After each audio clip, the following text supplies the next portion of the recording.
हमारे अंदर बुराइयां मौजूद है। लोग कहते हैं मुसलमान मारा जा रहा, मुसलमान काटा जा रहा, मुसलमान जलील हो रहा।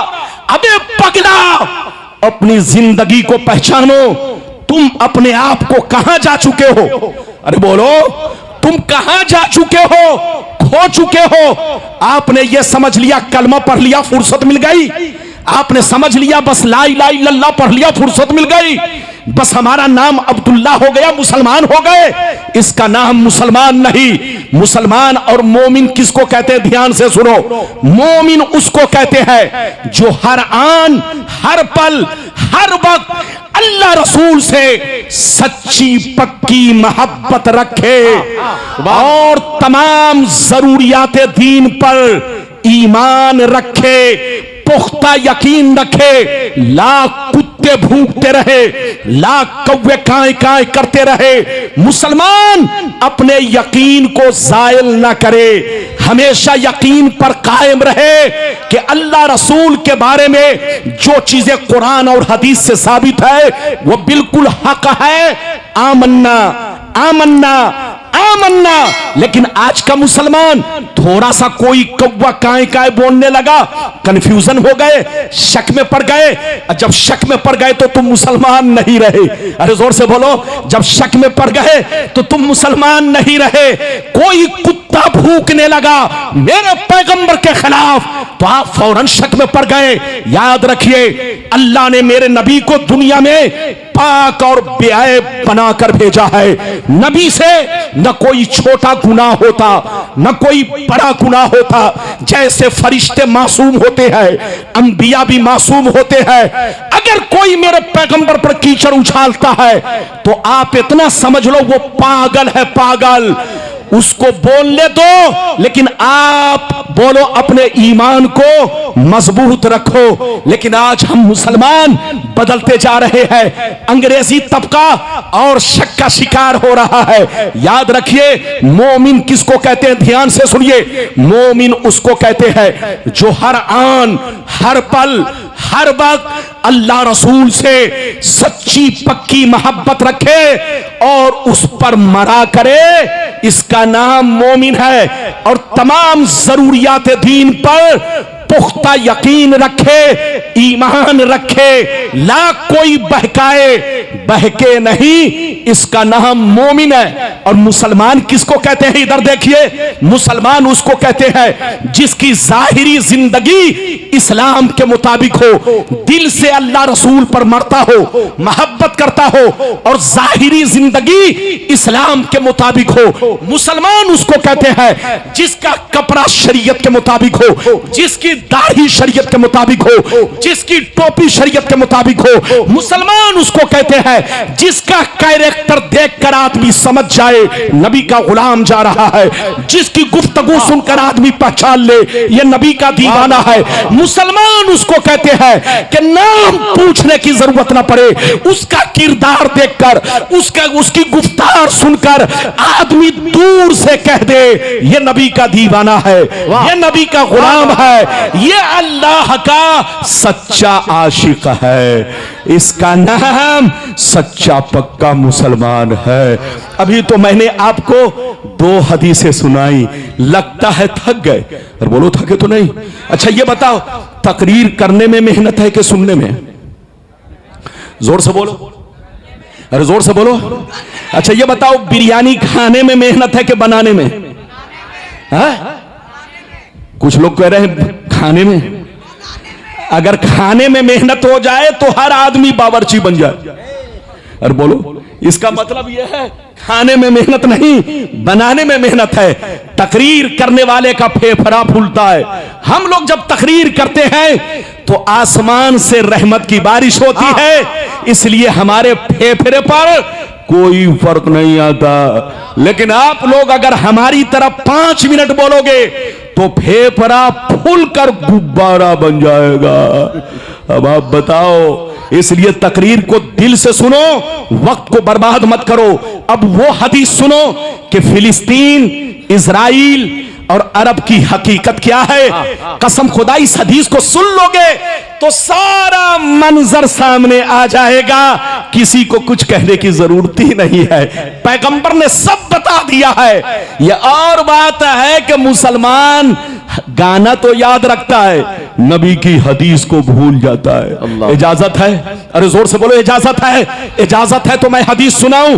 कोई भी हाथ नीचे ना रहे, सारा हाथ अदब के साथ नबी के नाम पर बोलो, बोलो मोहब्बत से कहो सुभान अल्लाह, और जोर से बोल दो सुभान अल्लाह, और जोर से बोलो सुभान अल्लाह। माशाअल्लाह, गौर से सुनो मिशकात शरीफ, जोर से बोलो मिशकात शरीफ, जिल्दे अव्वल बाबुल एतिसाम किताबुल ईमान सफा नंबर 30 की हदीस सुनो। अन अब्दुल्लाह इब्ने उमर रदियल्लाहु तआला अन्हु क़ाल क़ाल रसूलुल्लाह सल्लल्लाहु तआला अलैहि वसल्लम ला यातियन्ना अला उम्मती कमा अता अला बनी इस्राईल हज़बन्नाल बिन्नाल हत्ता इन कान मिनहुम मन अता उम्महु अलानिया लकान फी उम्मती मन यसनौ ज़ालिक व इन बनी इस्राईल तफर्रकत अला सिनतैन व सबईन मिल्ला व तफ्तरिकु उम्मती अला सलासिन व सबईन मिल्ला कुल्लुहुम फिन्नार इल्ला मिल्लतन वाहिदा क़ालू मन हिया या रसूल अल्लाह फ़क़ाल मा अना अलैहि व अस्हाबी। जोर से बोल दो सुभान अल्लाह, सुभान अल्लाह, सुभान अल्लाह। तकरीर मैं कर रहा हूं, प्यास इसको लग रही है। अच्छा बैठो, मैंने दुलार से तुमको कहा है प्यास लगी है तो पी सकते हैं, ये हमारे बच्चे। मेरा काम लोगों को बैठाना है कि नहीं, मेरा काम डांटना नहीं है, ये मेरे बच्चे हैं। बिल्कुल अदब से बैठिए, हाँ कोई बात नहीं है, बैठिए। अब आप अल्लाह, छोटे मियाँ तो छोटे मियाँ, बड़े मियाँ भी ऐसे ही हैं। ये देखिए ये सब क्या हो रहा है, अदब से बैठिए। अभी मैंने आपको जो हदीस सुनाई, कलेजा दहल जाएगा, कसम खुदा मेरे भाई हैं, सब मेरे हैं। इधर देखिए मैंने जो हदीस सुनाई, कलेजा दहल जाएगा। इजराइल, फिलिस्तीन और अरब वालों की हकीकत सामने आ जाएगी कि आज क्या वजह है कि फिलिस्तीन पर साल भर से हमला हो रहा है, लेकिन अरब के लोगों ने उनका साथ, सब ने गीडर भपकी मारी, बोलो हाथ में चूड़ी पहन लिया, लेकिन किसी ने बेचारे फिलिस्तीन का साथ नहीं दिया। और फिलिस्तीन वाले पर ऐसा क्यों हो रहा है, ये भी आपको हकीकत सामने आ जाएगी। हदीस का मतलब सुनिए, कसम खुदा, इधर देखिए तबीयत मचल जाएगी, सुनिए। नबी ने इरशाद फरमाया, आका ने इरशाद फरमाया, मेरी उम्मत पर वो जमाना जरूर आएगा, मेरी उम्मत पर वो जमाना जरूर आएगा जैसा बनी इस्राइल पर आया, जैसा यहूदी और नसरानी पर आया, वो जमाना मेरी उम्मत पर जरूर आएगा। जो हाल उनका था वही हाल मेरी उम्मत का होगा, जो तरीका उनका था वही तरीका मेरी उम्मत का होगा। अगर उन लोगों ने अपने मां के साथ बदफेली की होगी तो मेरी उम्मत में भी कुछ कमीने ऐसे होंगे जो अपने मां के साथ बदफेली करेंगे। नबी फरमाते हैं जैसे वो लोग 72 फिरकों में बट गए, जैसे वो लोग 72 फिरकों में बट गए, मेरी उम्मत के लोग उनसे दोस्ती करने की वजह से, उनसे रिश्ता रखने की वजह से मेरी उम्मत के लोग 73 में बढ़ जाएंगे। एक फिरका जन्नती, 72 जहन्नमी, 72 जहन्नम में इसलिए जाएंगे कि सबका कनेक्शन उसी बनी इस्राइल यहूदो नसारा के 72 फिरकों से होगा, उन्हीं 72 से इनका तार जुड़ा होगा। इसलिए सबके के सब 72 जहन्नमी और एक जन्नती। सहाबा ने पूछा वो कौन सा फिरका है? तो हदीस का सही मतलब ये है वो फिरका जन्नती है। लाख आंधियां चले, लाख तूफान आए, लाख जमाना रंग बदले, लाख बम बरसे, लेकिन एक फिरका हमेशा मेरे रास्ते पर, सहाबी के रास्ते पर कायम रहेगा। नारे तकबीर, नारे रिसालत, पैगाम इस्लाम, मजहब इस्लाम। सुभान अल्लाह, सुभान अल्लाह। कितने लोगों ने हदीस सुन लिया? हाथ नीचे न रहे ताकि मैं फिर से थोड़ा सा मतलब समझाऊं। हाथ उठाकर बोलो सुभान अल्लाह, सुभान अल्लाह। और जोर से बोलो। हाथ नीचे करो। ये हदीस कहां है? अरे बोलो। ये बड़ी मशहूर हदीस, लेकिन आप लोगों ने एक टुकड़ा सुना था। अरे बोलो, आप लोगों ने एक टुकड़ा क्या सुना था? कि मेरी उम्मत में 73 फिरके होंगे, एक जन्नती 72 जहन्नमी। लेकिन ये 72 क्यों होंगे? जी, ये वजह आपने नहीं सुनी। हदीस में सब में गुलाम रब्बानी ने पूरी हदीस सुना दिया। और मुसलमान बर्बाद क्यों होगा? फिलिस्तीन का हाल ऐसा क्यों होगा? फिर से इस हदीस को, जल्दी बैठिए चचा मियां, इस हदीस को फिर से जल्दी जल्दी मतलब सुनिए। जल्दी बैठिए, जल्दी जल्दी मतलब सुनिए। इधर देखिए, नबी ने क्या कहा? कि मेरी उम्मत पर वो जमाना जरूर आएगा। अरे बोलो, क्या कहा? मेरी उम्मत पर वो जमाना जरूर आएगा। हजरत बैठे हैं, लयातियन्ना, लाम ताकीद और नूने सकीला, दोनों मिलकर बोलो क्या मतलब हुआ? मेरी उम्मत पर वो जमाना कन्फर्म आएगा, शक नहीं।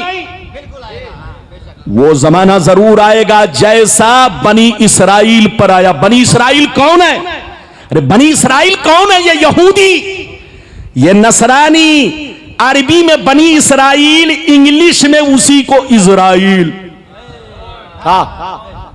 इधर देखिए, आपको पता है कुरान में जगह जगह बनी इसराइल है, या बनी इसराइल, या बनी इसराइल। इसका क्या मतलब? इसका मतलब है ऐ औलादे याकूब। आपको पता है याकूब अलैहिस्सलाम के वो 10 बेटे, वो 10 बेटे जिन्होंने यूसुफ अलैहिस्सलाम को कुएं में डाला था। अरे बोलो, यूसुफ अलैहिस्सलाम को 10 लोगों ने कुएं में डाला था। उन्हीं 10 की औलाद को यहूदी और नसरानी कहा जाता है। नबी ने फरमाया कि मेरी उम्मत पर वो जमाना जरूर आएगा जैसा बनी इसराइल पर आया। जो हाल उनका था वही हाल मेरी उम्मत का होगा।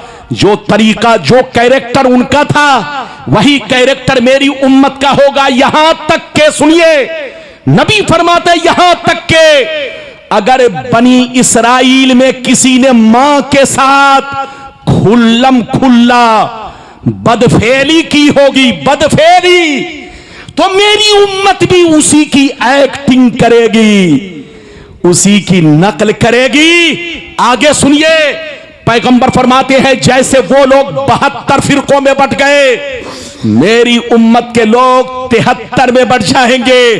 एक फिरका जन्नती, 72 जहन्नमी। ये 72 जहन्नम में इसलिए जाएंगे कि नाम तो मोहम्मद होगा, नाम तो सलमान होगा, नाम तो अब्दुल्ला होगा, नाम तो रखेंगे अब्दुल गफ्फार, लेकिन अंदर से सब यहूदी होंगे। दिल यहूदी, दिमाग यहूदी, सोच यहूदी, उनका घराना यहूदी, उनकी बीवी यहूदिया। आज अरब को देख लीजिए, 50 साल पहले अरब का माहौल अलग था, आज माहौल अलग है। हर घर में खाना बनाने वाली जो औरतें हैं वो यहूदिया। अगर 4 बीवी है तो 3 अमेरिका की है, 3 बोलो इजराइल की है, जापान की है, यहूदिया है, नसरानिया है। एक मुस्लिम बेटी को उसने अपने घर में रखा। अब सीने पर हाथ रखकर बताओ कि जिस घर में उसकी, अरे बोलो, 3-3 बीवी यहूदी हो, उससे बच्चे पैदा होंगे तो उस बच्चे की वो यहूदिया मां होगी कि नहीं? अरे जोर से बोलो, मां होगी कि नहीं? और जब मां होगी तो अब आप बताइए, आज फिलिस्तीन बर्बाद हो गया, लेकिन किसी ने साथ नहीं दिया। साथ इसलिए नहीं दिया कि किसी का दादा यहूदी है, किसी का नाना यहूदी है, किसी की दादी यहूदिया है, किसी की नानी यहूदिया है। सबकी नस्लें एक दूसरे से बोलो मखलूत हो चुकी है। फिलिस्तीनियों का हाल जो आप देख रहे हैं, आपको मालूम है फिलिस्तीनियों ने अपनी बेटियों को उनके घर में देना शुरू किया, उनकी बेटियों को अपने घर में देना शुरू किया। किसी का दामाद यहूदी, किसी का दादा यहूदी, किसी का नाना यहूदी। अरे बोलो, तो अब बताओ ये मसला हल कैसे होगा? पैगंबर ने फरमाया जो हाल उनका था वही हाल मेरी उम्मत का होगा। बर्बादी तुम्हारे सामने है, तौबा करो, होश में आओ, मुसलमान के बच्चे बनकर रहो, जहां रहो नबी के नक्शे कदम पर चलो, कुरान की कदर करो, मस्जिद की कदर करो, उलमा की कदर करो, मदरसे की कदर करो। एक मुसलमान को दूसरे मुसलमान के साथ कैसा बोलो तरीका रखना चाहिए, किस तरह पेश आना चाहिए, उस तरह पेश आओ। और अगर तुम सुधरे नहीं तो कुरान की आयत सुन लो, अगर सुधरे नहीं तो कुरान कहता है वकज़ालिका नुवल्ली बादज़-ज़ालिमीन बादम बिमा कानू यक्सबून। अल्लाह फरमाता है जिस दिन तुम शराबी बन जाओगे, जुआरी बन जाओगे, बेईमान बन जाओगे, शैतान बन जाओगे, तो हम तुम पर जालिम को हाकिम बना देंगे। हम तुम पर जालिम को हाकिम बना देंगे। ये तुम्हारा इदा याद रखो, उसका जुल्म तुम्हारे लिए अजाब होगा, अजाब होगा। इसलिए शराब से तौबा करो, जुआ से तौबा करो, मुसलमान बनो और अपने नबी के रास्ते पर चलो। ये सारी बातें मैंने आप तक पहुंचाई। ये बताइए कितने लोगों ने मेरी बातों को ध्यान से सुना? हाथ उठाकर बोलो। अच्छा ये बताओ, अभी कुछ देर और बोलूं कि तकरीर खत्म कर दूं? नवाज 12:40